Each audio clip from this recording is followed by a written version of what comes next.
বিসমিল্লাহির রহমানির রহিম। সুপ্রিয় দর্শক, আপনারা দেখছেন আমার কৃষিভিত্তিক ইউটিউব চ্যানেল। আমরা আজকে চলে আসছি আমাদের যশোর জেলার অভয়নগর থানার ৮ নং সিদ্দিপাশা ইউনিয়নের ২ নং ধুল গ্রামে। আসলে আমাদের যশোরে পেঁয়াজ চাষ তেমন একটা হয় না, বললে ভুল হবে না। আসলে পেঁয়াজ চাষ আমাদের এইদিকে করে না, বিশেষ করে উত্তরবঙ্গে রংপুর, দিনাজপুর, বগুড়া ওইদিকে চাষ হয়। কিন্তু আমাদের যশোরের অভয়নগরের ৮ নং সিদ্দিপাশা ইউনিয়নের ২ নং ধুল গ্রামে চাচা এই পেঁয়াজ চাষ করেছে। আমরা একটু কথা বলবো। আসসালামু আলাইকুম চাচা। ওয়ালাইকুম আসসালাম। চাচা, এই ডাঙ্গা জমিতে পেঁয়াজ চাষ করেছেন তাই না? হয়। তা আমাদের এদিকে তো আসলে পেঁয়াজ চাষ হয় না, তা এখন ইনশাল্লাহ কি বুঝতেছেন? কষ্ট মষ্ট করে যদি হয়, করিনি তো আমরা কোনোদিন। তাই বিশেষ করে ওই খাওয়ার জন্য না বিক্রির জন্য? খাতেও হবে না, বিক্রি করতে হবে, বেশি হলে বিক্রি করতে হবে, তাই না? আর আগে ওই যে ভাইপো ইস্তিয়াক ওই জমিটায় লাগাইছিল, ভালো পাইছে? ভালো ভালো আছে, কিন্তু বাজার কেমন? নাবিতি ফোড়া আছে তো, কালিয়ানি এটা রোয়া আছে। ও, ওইটার তাই কালিয়ানি এটাই রোয়া আছে না? হ্যাঁ। ও, মোটামুটি ওইটার ফলন ভালো হয়েছে না? কিন্তু বাজার মনে হয় নরম নাকি? হ্যাঁ, বাজার নরম, যার জন্য মনে হয় লস হওয়ার সম্ভাবনা আছে। ঠিক আছে কাকা, ধন্যবাদ, ভালো থাকে না? সুপ্রিয় দর্শক, আমরা কাকার সাথে কথা বলতেছিলাম। এই যে দেখুন, একটু দেখাই পেঁয়াজ চাষ। এই দেখুন, এই যে গুড়ায় পেঁয়াজ আসছে। এই কাকা, এই পেঁয়াজগুলো কতদিন পরে উঠতে হবে? আর 1 মাস? আর 1 মাসের মধ্যে উঠে যাবে। 1 মাসের মধ্যে এখন সেচ মানে কুফাই দিচ্ছেন, সার দিয়ে সেচ দিলি তারপরে পেঁয়াজ দ্রুত বাড়বে না? হ্যাঁ। ও, ঠিক আছে, ধন্যবাদ। আর সুপ্রিয় দর্শক, যেটা বলছিলাম, এই পেঁয়াজটা লাগাইছে, এখন এই যে কুপাই দিচ্ছে পেঁয়াজের গোড়া। কুপাই দেওয়ার পরে সার মারবে, সার দিয়ে মোটর দিয়ে পানি দিয়ে সেচ দিয়ে দেবে। তখন ইনশাল্লাহ 1 মাসের মধ্যে পেঁয়াজ বিক্রির মতো হয়ে যাবে। তবে যারা চাষ করতেছে পেঁয়াজ, তাদের আক্ষেপ যে বাংলাদেশের পেঁয়াজের বাজার 2026 সালে একটুও ভালো না।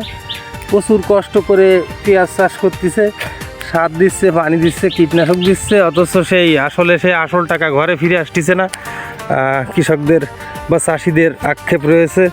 তো বাংলাদেশের সরকারের দৃষ্টি আকর্ষণ করব, এই পেঁয়াজ চাষ যারা করে তাদেরকে ভর্তুকির ব্যবস্থা করবেন। আশা করি বাংলাদেশের প্রত্যেকটা জেলায় কম বেশি পেঁয়াজ চাষ হয়, বিশেষ করে দোআঁশ মাটির জায়গায় ভালো হয় পেঁয়াজ চাষ।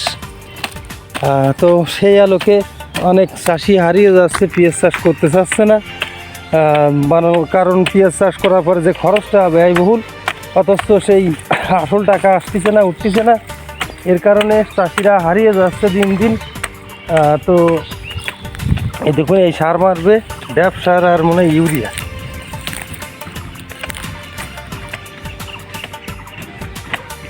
তো দর্শক, আজকে দেখাচ্ছিলাম আপনাদের আমাদের যশোর জেলার অভয়নগর থানা ৮ নং সিদ্দিপাশা ইউনিয়নের ২ নং ধুল গ্রামের পেঁয়াজ চাষ।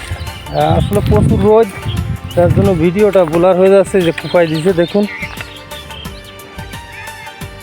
তো তারপরও চেষ্টার ঘাটতি নেই, চাষিরা প্রচুর কষ্ট করে এই পেঁয়াজগুলো চাষ করে।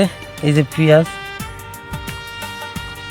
তো ভিডিওটি ভালো লাগলে লাইক, কমেন্ট, শেয়ার করে সঙ্গে থাকবে।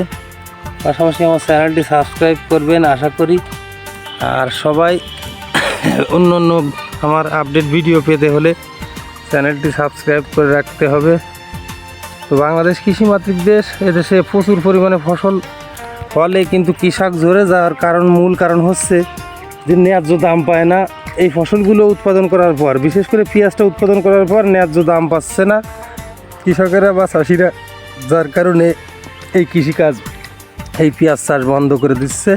তো এই জন্য সরকারের দৃষ্টি আকর্ষণ করব, অবশ্যই সরকার যেন চাষিদের ভর্তুকির ব্যবস্থা করে।